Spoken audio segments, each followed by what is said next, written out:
ವಿದ್ಯುತ್ ವಾಣಿಗೆ ಸ್ವಾಗತ. ನಾನು ಪಲ್ಲವಿ ಬಾರ್. ಹೆಸ್ಕಾಂ ಕಚೇರಿ ಎದುರು ರೈತನ ಶವವಿಟ್ಟು ಪ್ರತಿಭಟನೆ. ವಿದ್ಯುತ್ ತಂತಿ ತುಳಿದು ಮೃತಪಟ್ಟ ರೈತನ ಶವವನ್ನು ಪಟ್ಟಣದ ಹೆಸ್ಕಾಂ ಕಚೇರಿ ಎದುರು ರೈತರು, ಗ್ರಾಮಸ್ಥರು ಮಂಗಳವಾರ ಪ್ರತಿಭಟನೆ ನಡೆಸಿದರು. ಗ್ರಾಮ ಪಂಚಾಯತ್ ಸದಸ್ಯ ವಕೀಲ ಬಸವರಾಜ್ ಬನ್ನಿಹಟ್ಟಿ ಮಾತನಾಡಿ, ಕಳೆದ 4 ವರ್ಷದಿಂದ ವಿದ್ಯುತ್ ಬಾಗಿ ನಿಂತಿದ್ದು ಅಪಾಯಕಾರಿಯಾಗಿರುವುದನ್ನು ಹೆಸ್ಕಾಂ ಸಿಬ್ಬಂದಿ ಗಮನಕ್ಕೆ ತರಲಾಗಿತ್ತು. ಅಲ್ಲದೆ ಅರ್ಜಿ ಕೊಟ್ಟರೂ ಈವರೆಗೂ ಸ್ಪಂದಿಸಿಲ್ಲ. ಗ್ರಾಮ ಸಭೆಯಲ್ಲಿ ಈ ಕುರಿತು ವರದಿಯನ್ನ ನೀಡಿದ್ದೇವೆ. ಆದರೂ ಸಂಬಂಧಿಸಿದ ಸೆಕ್ಷನ್ ಆಫೀಸರ್ ರವಿ ಹೆಚ್ಕೆ ಯಾವುದೇ ಕ್ರಮ ತೆಗೆದುಕೊಳ್ಳುತ್ತಿಲ್ಲ ಅಂತ ಆಕ್ರೋಶವನ್ನ ವ್ಯಕ್ತಪಡಿಸಿದ್ರು. ಹೆಸ್ಕಾಂ ಸಿಬ್ಬಂದಿ ರೈತರೊಂದಿಗೆ ಸರಿಯಾಗಿ ವರ್ತಿಸೋದಿಲ್ಲ. ಇಂತಹ ಅಧಿಕಾರಿಗಳು ನಮಗೆ ಬೇಡವೇ ಬೇಡ. ಬುಧವಾರ 10 ಗಂಟೆಯ ಒಳಗೆ ಸಹಾಯಕ ಕಾರ್ಯನಿರ್ವಾಹಕ ಎಂಜಿನಿಯರ್ ಅಮಾನತು ಮಾಡಬೇಕು. ಇಲ್ಲವಾದರೆ ಗುರುವಾರ ತಾಲೂಕಿನ ರೈತ ಸಂಘದ ಕಾರ್ಯಕರ್ತರೊಂದಿಗೆ ಪ್ರತಿಭಟನೆ ನಡೆಸುತ್ತೇವೆ. ಮೃತ ರೈತನ ಕುಟುಂಬಕ್ಕೆ ಪರಿಹಾರ ಘೋಷಣೆ ಮಾಡುವವರೆಗೂ ಶವ ಒಯ್ಯುವುದಿಲ್ಲ ಅಂತ ಪಟ್ಟು ಹಿಡಿದ್ರು. ಕೆಲ ಹೊತ್ತಿನಲ್ಲಿ ಪ್ರತಿಭಟನಾಕಾರರ ಬಳಿ ಆಗಮಿಸಿದ ಸಹಾಯಕ ಕಾರ್ಯನಿರ್ವಾಹಕ ಎಂಜಿನಿಯರ್ ರಾಜು ಅರಳಿಕಟ್ಟಿ ರೈತರ ಕ್ಷಮೆ ಕೇಳಿದ್ರು. ನಂತರ ಮಾತನಾಡಿ, ನನಗೂ ರೈತರ ನೋವು ಗೊತ್ತಿದೆ.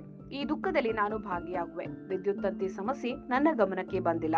ಈ ಕುರಿತು ಸೂಕ್ತ ತನಿಖೆ ನಡೆಸಿ ತಪ್ಪಿತಸ್ಥ ಸಿಬ್ಬಂದಿ ವಿರುದ್ಧ ಕ್ರಮಕ್ಕೆ ಮೇಲಾಧಿಕಾರಿಗಳಿಗೆ ವರದಿಯನ್ನ ಕಳುಹಿಸುತ್ತೇನೆ. ಮೃತಪಟ್ಟ ರೈತನ ಕುಟುಂಬಕ್ಕೆ ನ್ಯಾಯ ಕೊಡಿಸಲು ಪ್ರಕರಣ ದಾಖಲಿಸಿಕೊಂಡು ಹೆಸ್ಕಾಂ ಮೇಲಾಧಿಕಾರಿಗಳ ಗಮನಕ್ಕೆ ತಂದು ಪರಿಹಾರ ವಿತರಿಸಲು ಪ್ರಾಮಾಣಿಕ ಯತ್ನ ಮಾಡುತ್ತೇನೆ ಅಂತ ಭರವಸೆ ನೀಡಿದ್ರು. ಬಳಿಕ ಪ್ರತಿಭಟನೆಯಿಂದ ಗ್ರಾಮಸ್ಥರು ಹಿಂದೆ ಸರಿದ್ರು. ಇದೇ ವೇಳೆ ಪೊಲೀಸರು ಭದ್ರತೆಯನ್ನ ಒದಗಿಸಿದ್ರು. ವಕೀಲ ಪ್ರಕಾಶ ಬನ್ನಿಹಟ್ಟಿ, ಗಂಗಣ್ಣ ಎಲಿ, ಮಹದೇವಪ್ಪ ಶಿಡೇನೂರು, ಕಿರಣ ಗಡಿಗೋಳ, ನಿಂಗಪ್ಪ ಮಾಸಣಗಿ, ಶಿವು ಕಲಾಪುರ, ಶಶಿ ಮಠದ, ಮಲ್ಲೇಶ್ ಎಂಎನ್, ಶಶಿಧರ ದೊಡ್ಡಮನಿ ಇತರರು ಉಪಸ್ಥಿತರಿದ್ದರು. ಇದೇ ರೀತಿ ವಿದ್ಯುತ್ಗೆ ಸಂಬಂಧಿಸಿದ ಮಾಹಿತಿಗಳಿಗಾಗಿ ಕೂಡಲೇ ನಮ್ಮ ಚಾನೆಲ್ ಅನ್ನು ಸಬ್ಸ್ಕ್ರೈಬ್ ಮಾಡಿ ಮತ್ತು ಲೈಕ್ ಮಾಡಿ. ವಿದ್ಯುತ್ ವಾಣಿ, ಬೆಂಗಳೂರು. ರೆಸ್ಪಾನ್ಸ್ ಇಲ್ಲ ಇದರಿಂದ ಯಾರು ಬೇಡ. ನಾವೇನಾದ್ರು ನಿಮ್ಮ ಮಾತು ಕೇಳ್ತಾರಪ್ಪ ಹೇಳ್ರಿ ಅಂದ್ರೆ ನಮ್ಗೂ ರೆಸ್ಪಾನ್ಸ್ ಮಾಡಲ್ಲ. ನೀನು ಯಾರಿಗೆ ರೆಸ್ಪಾನ್ಸ್ ಮಾಡ್ತೀವಿ? ಫೋನ್ ರಿಸೀವ್ ಮಾಡಲ್ಲ. ನೆಗ್ಲಿಜೆನ್ಸ್ ಪರಿಹಾರ ಕೊಡೋದು ಬಿಡೋದು ಮುಂದಿನ ರಾತ್ರಿ. ಈಗ ಸಣ್ಣ ಜೀವನ ಅನಾವಶ್ಯವಾಗಿ ಹೋದ್ರೆ ಬರ್ತೈತೇನ್ರಿ? ನೀವು ಹೋದ್ರೆ ಸಿಗ್ತೈತೇನ್ರಿ? ಈಗ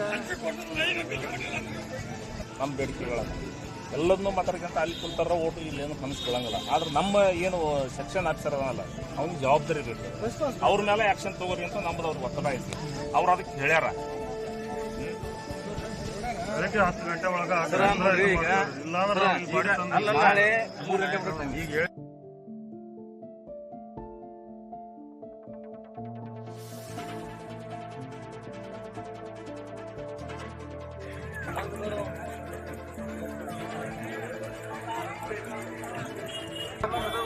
ಊರಿಗೆ